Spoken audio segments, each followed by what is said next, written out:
गांव में एक किसान रहता था। नाम था हरिया। हरिया मेहनती तो था लेकिन थोड़ा आलसी भी था। सुबह सुबह जब बाकी किसान खेतों में हल चला रहे होते तब हरिया चारपाई पर बैठते हुए कहता, अरे यार, ये खेती बड़ी झंझट का काम है। काश कोई मेरा काम कर देता और मैं बस मजे से गाने सुनता। हरिया के पास एक ही गाय थी, गौरी। गौरी बड़ी सीधी सादी और प्यारी थी, लेकिन एक दिन कुछ अजीब हुआ। गौरी ने कहा, अरे हरिया, तुम हमेशा काम से बचने की सोचते हो। अगर मैं तुम्हारी मदद कर दूं तो क्या तुम मेहनत करोगे? हरिया तो डर ही गया। अरे माँ, गाय बोल रही है।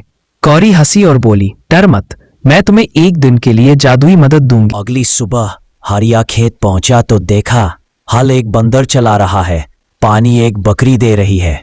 हरिया पैर पर बैठा बैठा गाना गाने लगा। वाह रे वाह, ऐसा दिन तो जिंदगी में पहली बार आया है।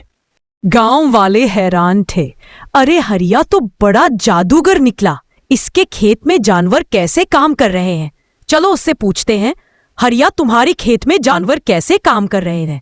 हरिया मुस्कुराकर कहता, अरे भाई, मैं तो अब स्मार्ट किसान बन गया हूँ, मुझे काम करने की जरूरत ही नहीं। लेकिन मजा यही खत्म नहीं हुआ। शाम को जब फसल तैयार हुई तो खेत में पौधों ने गाना शुरू कर दिया। हाँ, गाना, हरिया भैया, हमने दिन रात मेहनत की, अब हमारी कटाई भी तुम ही करो। हरिया सोच में पड़ गया। अरे, ये कटाई कौन करेगा? तभी गौरी फिर बोली, अब असली मेहनत का वक्त है। अगर कटाई नहीं करोगे तो फसल सड़ जाएगी। हरिया भागा भागा गांव वालों को बुलाने गया। सबने मिलकर खेत की कटाई की। हरिया भी पहली बार पूरी मेहनत से काम में जुट गया।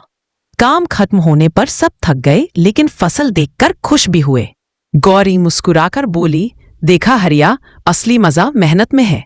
काम को खेल समझो तो थकान भी मजेदार लगती है। हरिया हंसते हुए बोला, सही कहा गौरी, अब मैं रोज खेत में समय पर जाऊंगा और हाँ, गाने भी गाऊंगा ताकि काम मजेदार लगे। सिख, हमें कभी आलस नहीं करना चाहिए। चाहे काम कितना भी मुश्किल हो, काम को खेल समझ के करो।